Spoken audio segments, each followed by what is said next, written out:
It's Showdown Sunday on Newsbang. Tonight's headliners are: Europe got that Sunday feeling as war breaks out. Fischer checkmates Soviet champion with kingside attack. And Libyan monarchy overthrown in coup by Gaddafi. Plus, coming up, did you hear about the Irish horse which came 17th at Ascot and kicked its owner in the belly button for calling it an embarrassment to the equine world? Those are the headlines. Hair on fire, isn't it? My Newsbang, cutting through the thick slice of spinach, factual slicing included. Ulysses, 1939. Germany has invaded Poland, citing a chronic shortage of decent sauerkraut as justification for their aggressive action. The attack began at dawn, with German panzer divisions rolling across the border, demanding to know where all the good sausages were hidden. Meanwhile, at the Westerplatte Peninsula, Polish defenders bravely held their ground. Armed with nothing more than pierogi and grim determination, they faced down the German onslaught. One soldier, Private Kazimierz Kowalski, reportedly repelled an entire panzer division by playing polka music at them, at an ear-splitting volume. The German blitzkrieg, a devastating combination of air power, tanks, and, curiously, mobile bratwurst vendors, has left the Polish military in disarray. Field Marshal von Rundstedt was quoted as saying, "We will grind the Polish resistance into sausage meat." Eyewitness Stanislav Kielbasa described the scene. It was utter chaos, Germans everywhere demanding we surrender our secret pickle recipes. I told them, "You'll have to pry them from my cold, dead hands." As the invasion rages on, the political map of Europe is being redrawn, with all the delicacy of a drunken butcher carving a ham. One thing is certain, this is one international incident that's going to leave a bad taste in everyone's mouth. 1972. The Cold War has officially ended. Not with a bang, but with a bizarre stalemate. American Grandmaster Bobby Fischer faced off against Soviet champion Boris Spassky in a chess match so intense it threatened to melt the polar ice caps. Eyewitnesses report that Fischer opened with an unorthodox gambit, sacrificing his queen and declaring, "In Soviet Russia, peace takes you." A visibly shaken Spassky responded by arranging his pawns into a crude hammer and sickle. The match reached fever pitch when Fischer, in a move that defied all logic and chess etiquette, kicked over the board and did a Cossack dance. Spassky, muttering something about decadent Western theatrics, promptly conceded defeat. Local chess enthusiast Nigel Porngravy, still reeling from the spectacle, remarked, "I haven't seen such aggressive play since my nan challenged a grandmaster to a game, armed with nothing more than a rusty spork." In a surprising twist, the match sparked a surge in the popularity of chess. Underground, extreme chess clubs featuring blindfolded play and weaponized pawns are springing up around the globe. Intelligence agencies are monitoring these developments with concern, fearing a new era of Cold War, fought on checkered battlefields. 1969. On this day in 1969, Libya embarked on a journey into the heart of political surrealism. Colonel Muammar Gaddafi, sporting a truly magnificent pair of aviator sunglasses, seized power in a bloodless coup. King Idris, it seems, was out. Military swagger was in. Gaddafi, flanked by his equally dashing comrades, appeared on Libyan television and announced with a flourish the dawn of a new era. An era of revolutionary fervour, Bedouin tents, and a truly impressive collection of military uniforms. Local barber Abdul Al-Jabbar recalls, "I was giving a man a shave when the news came over the radio. Everyone in the shop just stared at each other in stunned silence. Then Gaddafi appeared on the television, wearing a hat that looked like a giant white bird had landed on his head." Gaddafi's eccentricities were just getting started. He penned a revolutionary manifesto known as the Green Book, declared himself brotherly leader and guide of the revolution, and developed a peculiar fondness for Bedouin tents. Libya, under his rule, would become a global byword for unpredictable, and often inexplicable, political theatre. Newsbang. News is not a fashion accessory fact. And now, with a weather report that's as unpredictable as a game of musical chairs at a tornado convention, here's our meteorological maestro, Shakanaka Giles.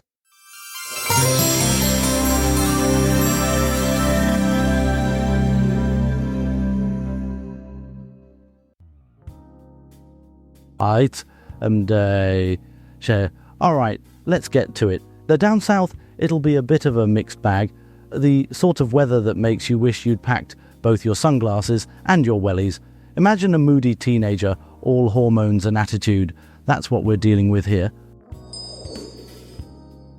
Up north, it's going to be a proper autumnal affair. Crisp, cool, and just a tad on the damp side, like your grand's famous apple crumble. Comforting, but with a subtle bite. And in the Midlands, well, they're in for a real treat. Glorious sunshine all day long, perfect for enjoying a spot of cricket or admiring the changing leaves. Just don't forget the factor 50, lest you end up looking like a lobster that's spent too long in the pot. Oh, and let's not forget, it's the 1st of September, the start of the new school year, so parents, make sure the kids have their raincoats and wellies at the ready. Wouldn't want them to get caught in a downpour on their way to their first day back, would we?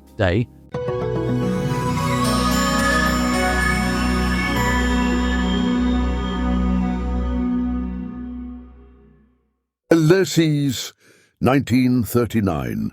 German forces have launched a devastating invasion of Poland, striking the town of Wielun and the Westerplatte Peninsula. This carefully orchestrated attack, employing the infamous blitzkrieg tactics, aimed to swiftly crush Polish resistance.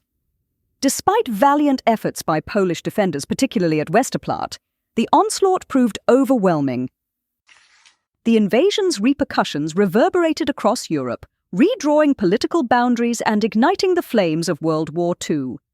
For more on this historic event, we turn to our war correspondent, Brian Bastable.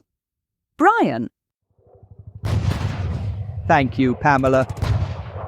As I stand here on this fateful day, the echoes of the past still linger in the air. It is as if the clash of steel and the screams of the fallen are calling out from the very ground beneath our feet. The year, 1939, the date, today, the place, Wielun, Poland, the event, the beginning of the end, the harbinger of the most devastating conflict the world has ever seen. As the sun sets on this hallowed ground, I can almost hear the roar of the German Luftwaffe as they unleash a torrent of fire and lead upon this unsuspecting town. A rain of destruction, turning homes into tombs and dreams into dust. But amidst the chaos and carnage, a flame of resistance flickers. The brave men and women of Wielun, defiant in the face of the storm.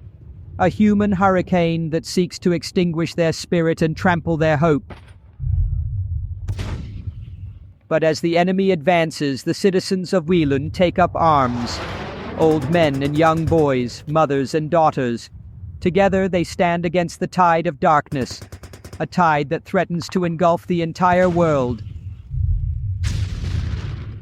And then the unthinkable, a blast that shatters the evening calm, a projectile from the depths of hell itself. It tears through flesh and bone, leaving nothing but a trail of gore and despair in its wake. The air is thick with the stench of death, a stench that lingers like a shadow, reminding us of the cruel and senseless brutality of war. But even in the face of such overwhelming force, the spirit of the Polish people refuses to be broken.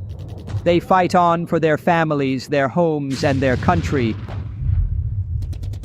And so I stand here today, a humble observer of the indomitable human spirit, a spirit that, no matter the cost, will never be extinguished.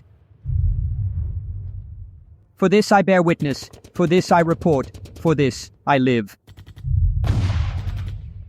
This is Brian Bastable signing off from the heart of the storm. Remember, stay safe, stay sane, and keep the faith. 1969. On this day in 1969, Libya took a sharp turn into the realm of the politically bizarre. Colonel Muammar Gaddafi, a man who would become synonymous with outlandish uniforms and even more outlandish pronouncements, seized power in a coup d'etat. King Idris, known for his, shall we say, relaxed approach to leadership, was unceremoniously shown the door. Gaddafi, a man who clearly understood the power of a good photo opportunity, burst onto the scene like a flamboyant desert flower. He promised a new Libya, free from the shackles of monarchy and Western imperialism. He promised revolutionary change. He promised a lot of things, actually. For more on this sudden lurch into the politically unpredictable, we go live to Hardiman Pesto. Hardiman, are you there? Or have you been swept away by the desert winds of change? Martin, I'm here in Tripoli, where the atmosphere is electric. The streets are teeming with jubilant crowds, celebrating the dawn of a new era. I'm joined by a noted Libyan historian, Dr. Fatima al-Gaddafi. No relation. Doctor, can you capture the mood of this momentous day? Mr. Pesto, while I applaud your enthusiasm, I must point out that I am an expert in ancient Carthaginian pottery, not modern Libyan politics. Pesto, you're in the midst of a revolution, and you've managed to find an expert in pottery? Were there no political analysts available? Or perhaps a passing camel driver with an opinion? Martin, I assure you Dr. al-Gaddafi is a fount of knowledge on all things Libyan. Doctor, surely you can offer some insight into the motivations behind this sudden upheaval. Mr. Pesto, I'm afraid my expertise on ancient amphorae doesn't extend to modern military coups. Pesto, forget the pottery. What's happening out there? Are there tanks in the streets? Celebratory gunfire? Anything? Well, Martin, the streets are surprisingly quiet. Eerily quiet, in fact. Like a ghost town. A ghost town. In the middle of a revolution. Pesto, I'm starting to think you're not actually in Tripoli. Martin, I may have miscalculated my position slightly. For security reasons, you understand. Pesto, where are you, really? I'm at a lovely little cafe, Martin. Excellent coffee. Very strong. Bit like Gaddafi, actually. Full of beans. Mr. Pesto, perhaps you could ask for a refund on that coffee and use the money to purchase a map of Libya. Dr. al-Gaddafi, thank you for your candor. Pesto, next time we send you to cover a revolution, we'll make sure to pack a compass and a history book. That was Hardiman Pesto reporting live from somewhere. Back to the studio. 1774. And now, a blast from the past that's more explosive than a poorly stored keg of gunpowder. In 1774, British soldiers, under orders from Governor Thomas Gage, raided a Massachusetts magazine, making off with a substantial cache of gunpowder. The Patriots, bless their rebellious hearts, reacted as if someone had spilled tea in Boston Harbor again. Thousands of militiamen converged on Cambridge, ready to march on Boston. For more on this powdery predicament, we go to our perpetually surprised American correspondent, Melody Wintergreen. Cambridge, Massachusetts, 1774, where the air is thick with tension, the scent of gunpowder, and the sound of liberty gearing up for a fight. Melody Wintergreen, here in Cambridge, where a powder keg of patriotic fervor is about to explode. The colonists are up in arms, literally. Thousands of militiamen are ready to march on Boston if the British dare touch their precious ammunition. The powder alarm has sounded, and the response is louder than a musket volley at a tea party. At the heart of it all, Samuel Adams, the original founding father of fury. "We will not be disarmed," he thunders. "They may take our powder, but they'll never take our freedom." The crowd goes wild, their muskets waving like a symphony of impending sedition. But the British are digging in. Governor Gage has dispatched his redcoats to secure the rest of the gunpowder. Looks like someone's about to learn that taking a colonist's powder is like taking a mama bear's cub. It's gonna get messy. As the sun sets on this colonial tinderbox, the tension is as thick as molasses in January. The powder alarm has sounded, and revolution is about to be born in a blaze of glory. This is Melody Wintergreen. On the scene, where history is about to get a serious powder burn. A Newsbang, broadcasting bluntness, shredding spin. 1972. And now, a look back at the chess showdown that shook the world. Our sports correspondent Ryder Boff takes us to 1972 when Bobby Fischer faced Boris Spassky in a match that was more than just a game.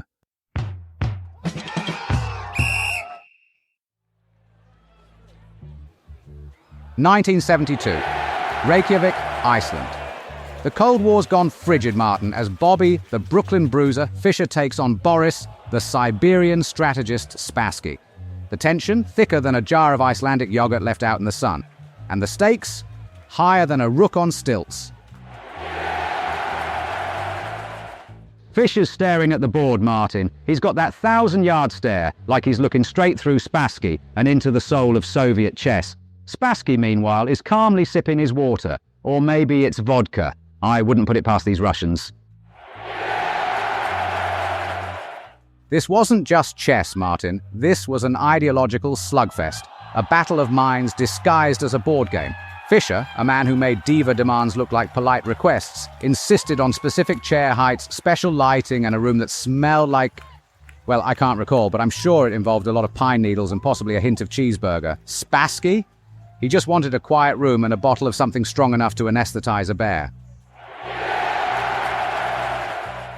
Fischer's moved his pawn. A bold move, an aggressive move. It's almost as if he's moved his pawn, Martin. There's no two ways about it. The match itself was more unpredictable than a ferret in a wind tunnel. Fischer once demanded all cameras be replaced with interpretive dancers. Spassky countered by insisting his lucky babushka doll be given a seat at the table. The organizers, bless their cotton socks, tried to compromise with a mime troupe. It was like watching a silent chess match directed by a troupe of particularly expressive chimpanzees. Spassky's looking pensive, Martin, deep in thought. He's got that furrowed brow, that faraway look in his eyes. He's probably calculating his next move, or wondering where he left his car keys. They do have cars in Russia, don't they? But Fischer's genius was undeniable. His final move, a knight sacrifice so bold it made Magnus Carlsen look like a rank amateur, left Spassky speechless. Checkmate! The American had triumphed. The Soviets were defeated. And I, frankly, was just relieved I could finally go to the loo without missing a crucial move. Bladder control and chess commentary, Martin, they don't always go hand in hand. Fischer's victory? A seismic event, Martin. Like the moon landing, only with less lunar dust and more chess pieces. It was a triumph for the individual, a testament to the power of the human mind, and possibly the power of a good cheeseburger. Never underestimate the restorative power of a decent burger, Martin. So, where is Bobby Fischer now? Hiding out in a secret bunker, plotting his next chess conquest? Living a life of quiet contemplation in a Tibetan monastery? Or, like my Uncle Ted, has he found solace in the world of competitive budgie breeding? The world may never know. This is Ryder Boff, signing off. And remember, folks, in chess, as in life, the only way to win is to play the game. Unless, of course, you can find a way to cheat without getting caught. But that's just my personal philosophy. Don't tell the BBC.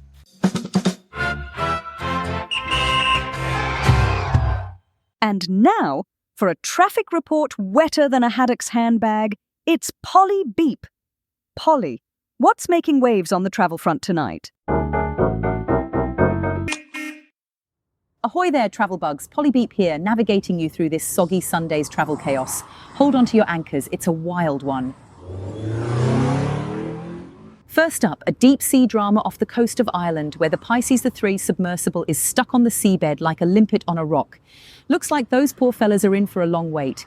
Anyone planning a submarine commute today, maybe stick to the bus. Meanwhile, the M4 is jammed tighter than a sardine tin as every rescue expert and their nan is headed to Ireland. Expect delays longer than a Welshman's vowels. And finally, a warning for those of you braving the A55 in North Wales. It seems the Irish Sea has decided to pay a visit, turning the road into a temporary swimming pool. Don't forget your armbands, darlings. 1804. For a journey into the world of scientific marvels, a tale more fantastic than a Sinclair C5 powered by unicorn tears, it's Calamity Prendeville with Science Watch.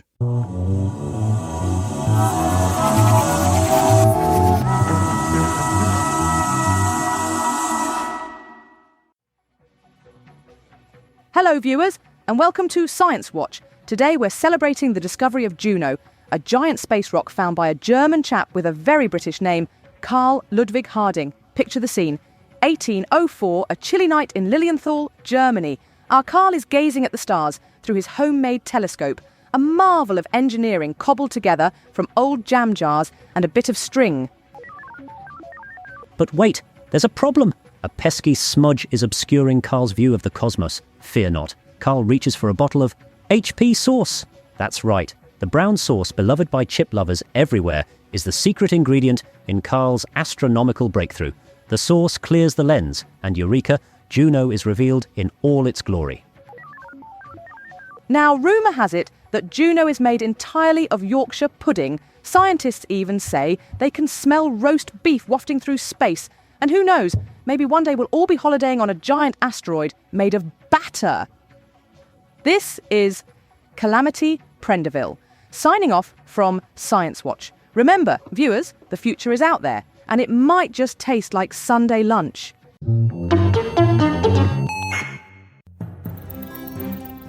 Newsbang.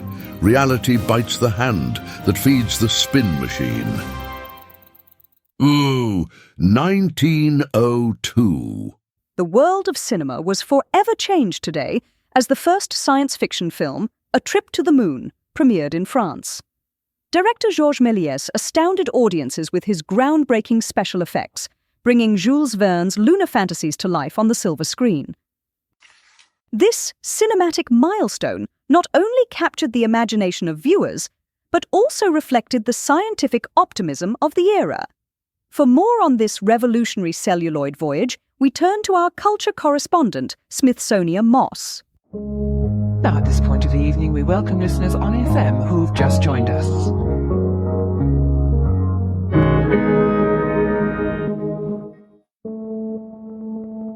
Whoa, what's good, my Newsbang Nation? It's your girl, Smithsonian Moss, and I'm about to take you on a wild ride to the moon and back, minus the rocket fuel and adult diapers. So, buckle up, folks, and let's talk about the OG sci-fi flick, A Trip to the Moon. Now, I know what you're thinking. Smithsonian, this movie is older than my grandma's gossip. And you're right. It's been a hot minute since 1902, but trust me, this film was the real MVP of its time. Directed by Georges Méliès, a French dude with a serious passion for magic and cinema, A Trip to the Moon was the first science fiction film ever made. Yeah, I said it. The first. Apparently, Méliès was inspired by the works of Jules Verne and H.G. Wells, two literary legends who knew a thing or two about tripping to the moon. But let's be real. Méliès was the real genius here. He took their ideas and turned them into a cinematic masterpiece, complete with innovative visual effects that would make even the most seasoned CGI expert jealous. I mean, can you imagine creating a movie with no CGI, no green screen, and no budget to speak of? Yeah, that's what Méliès was working with, folks. But he didn't let that stop him. He used in-camera tricks like double exposures, stop-motion animation, and miniature sets to bring his vision to life. It's like he was a cinematic MacGyver, minus the mullet. A Trip to the Moon was more than just a movie. It was a reflection of the times. People were fascinated by space exploration and the possibility of extraterrestrial life. It was like the moon was the ultimate party destination, and everyone wanted an invite. Méliès tapped into that curiosity and created a film that was both entertaining and thought-provoking. When the movie was released, it was a critical and commercial success. People went wild for it, and it's easy to see why. The film's visual spectacle and sense of wonder were unlike anything anyone had ever seen before. It was like a cinematic circus, minus the creepy clowns. A Trip to the Moon may be over a century old, but its influence can still be seen in sci-fi movies today. Mellies paved the way for future filmmakers to explore the possibilities of science fiction on the screen. So, the next time you're watching a Marvel movie or a Star Wars flick, just remember, it all started with a trip to the moon. That's all for now, folks. Thanks for joining me on this wild ride through cinematic history. Until next time, keep it weird and keep it Newsbang. Newsbang, slicing through the thick slice of deception.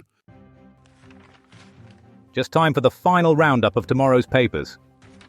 The Times, French Empire crumbles, Napoleon III captured. The Telegraph, London ablaze, Pudding Lane conflagration destroys city. The Express lead with cat caught in giant cheese wedge. The Guardian have a pull-out section on join the dots and win a potato. And the Daily Mail, giant rat spotted on underground, search parties sent in. Il site inouï, nam tease. That's all for tonight. On the day the entire wardrobe department of the BBC's television adaptation of War and Peace was sold for 30 pence. Good night, and thanks for staying awake.